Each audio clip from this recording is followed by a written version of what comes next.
Terima kasih atas kehadiran ibu-ibu serta PKH yang saya cintai. Syukur alhamdulillah.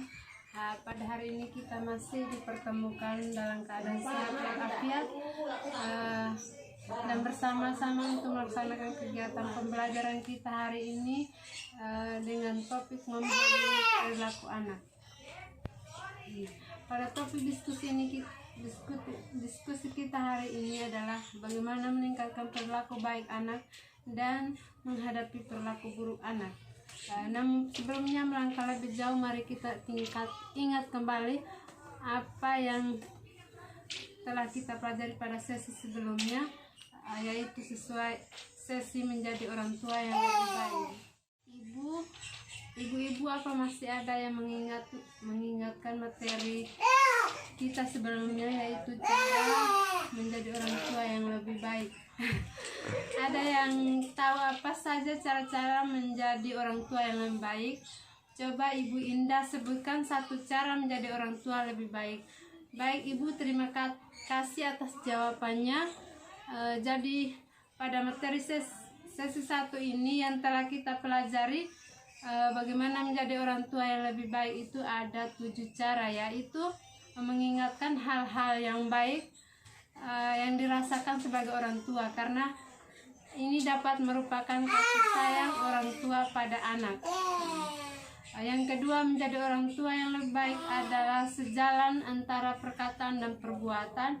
Yang ketiga, selalu berusaha untuk melihat hal-hal baik yang ada dalam diri masing-masing. Yang keempat, selalu bersikap, berperilaku dan bertutur kata dengan penuh kasih sayang tanpa kekerasan. Yang kelima, saling bekerja sama antara ayah dan ibu membantu dalam mengasuh anak. Yang keenam, ayah dan ibu berdiskusi dan memutuskan bersama hal yang terkait dengan pengasuhan anak. Dengan cara ini, orang tua akan memikul beban yang sama dan merasa mendapat dukungan satu sama lain. Yang ketujuh, menghindari perdebatan di hadapan anak. Oke ibu-ibu, jadi itulah 7 cara menjadi orang tua yang lebih baik. Apakah sudah ada yang mempraktikkan? Apakah ada yang sudah mempraktikkan di rumah bersama anak atau suami? Jika belum, tolong dibukakan buku pintar mengasuh anak dan dibaca, kemudian dipraktekkan ya Bu. Nanti pertemuan berikutnya saya mohon ibu-ibu bisa menceritakan praktik tersebut sehingga bisa jadi pengalaman untuk ibu-ibu selanjutnya, ibu lainnya. Selanjutnya mari kita kembali ke materi kita hari ini, yaitu memahami perilaku anak. Nah, perilaku anak berkaitan erat dengan perasaan mereka.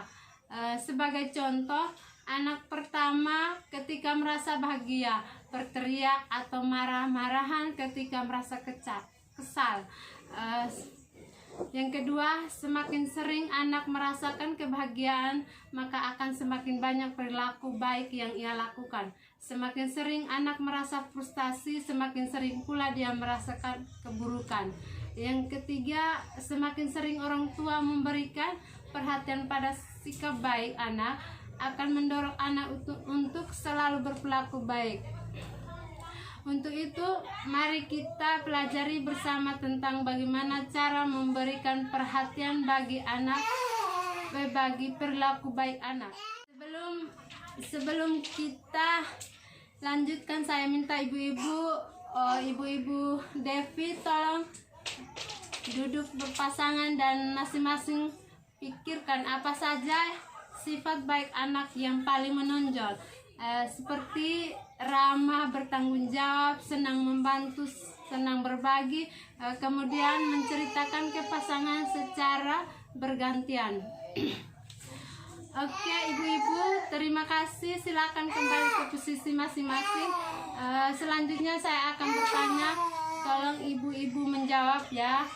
Ibu-ibu, berapa banyak sifat baik anak-anak yang diingat? Apakah ibu-ibu pernah memberikan pujian terhadap sifat baik anak, atau bagaimana cara reaksi anak setelah dipuji? Coba Ibu Fatimah Sa'ban atau yang coba ibu-ibu sampaikan saja, jangan malu-malu ya. Kita sama-sama belajar ya Ibu. Terima kasih ibu-ibu. Seharusnya cara pertama untuk meningkatkan perilaku baik anak adalah dengan memuji perilaku baik yang dilakukan anak, dan merasakan anak ketika dipuji sama seperti ibu-ibu mendapatkan hadiah dari suami. Oke ibu-ibu, nanti tolong dipraktikkan di rumah ya cara ini, agar anak-anak kita dapat tumbuh dengan penuh kasih sayang dari orang tua. Selanjutnya kita akan menontonkan film ilustrasi dari keluarga Ibu Lili ya ibu-ibu. Ibu-ibu, apa yang bisa kita ambil sebagai pelajaran pada film ilustrasi ini? Apakah pengaruh perilaku Ibu Lili terhadap Ita? Ayo ibu-ibu, ada yang bisa coba? Ibu Siti, baik. Terima kasih Ibu Siti. Bu Lili mengucapkan terima kasih kepada Ita yang sudah membantu mengambilkan merica. Dengan begitu Ita merasa dihargai dan akan menumbuhkan rasa senang untuk membantu lagi di kemudian hari. Jadi ibu-ibu, untuk meningkatkan perilaku anak, untuk meningkatkan perilaku baik anak itu, selain memberikan pujian, kita juga bisa memberikan penghargaan kepada anak-anak kita agar lebih merasa dihargai. Ibu-ibu, tolong diperhatikan juga di rumah ya cara ini. Selanjutnya kita akan belajar cara untuk menghadapi perilaku buruk anak. Oke ibu-ibu, coba dijawab ya. Apa yang dilakukan orang tua ibu-ibu ketika ibu-ibu berbuat salah di waktu kecil, dan bagaimana perasaan waktu itu? Baik, terima kasih Ibu. Ibu-ibu, saya ada sedikit permainan untuk membayangkan sesuatu. Ibu-ibu, tolong buka kedua telapak tangan ketika ke atas dan membayangkan ada setumpuk pasir yang digenggam setelah tangkapan, kemudian pasir yang digenggam, kemudian perlahan-lahan semakin lama makin kuat eratannya, kuat genggamannya. Kira-kira apa yang terjadi dengan pasir yang digenggam dengan erat-erat ibu-ibu? Ketika kita menggenggam pasir, akan menjatuhkan keluar dari sela-sela jari kita. Semakin kuat pasir digenggam, maka semakin banyak pasir yang keluar. Coba ibu-ibu bayangkan jika pasir tersebut adalah seorang anak yang lahir ke dunia dengan segala kebaikan, sementara tangan kita adalah orang tua. Itu adalah gambaran sikap dan perilaku orang tua terhadap anak. Jika sang anak diperlakukan dengan kasar oleh orang tuanya, maka lambat laun hal baik yang ada pada anak akan hilang. Yang berikutnya, kesimpulan adalah kekerasan pada anak. Menyelesaikan masalah kekerasan bisa membuat anak semakin tertantang untuk melakukan hal yang salah atau merasa melakukan hal buruk merupakan cara untuk mendapatkan perhatian orang tua. Bahkan yang lebih parah lagi, anak akan menganggap menyakiti orang lain adalah hal yang wajar. Terus banyak orang tua yang merasa bingung ketika menghadapi perilaku buruk anak, dan pada akhirnya mengambil cara mudah dengan menggunakan kekerasan fisik kepada anak. Terus misalnya dengan memukul, mencubit, menjewer, atau kekerasan non fisik, misalnya membentak, memaki anak, mengancam, melototi anak. Jadi ibu-ibu, stop stop sudah untuk main kasar dengan anak-anak kita ya. Emosi dan tolong ibu-ibu tahan emosi dan tahan diri untuk menghadapi perilaku buruk anak. Tolong ya ibu-ibu, tolong praktikkan di rumah ya. Baik ibu-ibu, kita lanjut ke cara mengurangi perilaku buruk anak tanpa menggunakan kekerasan.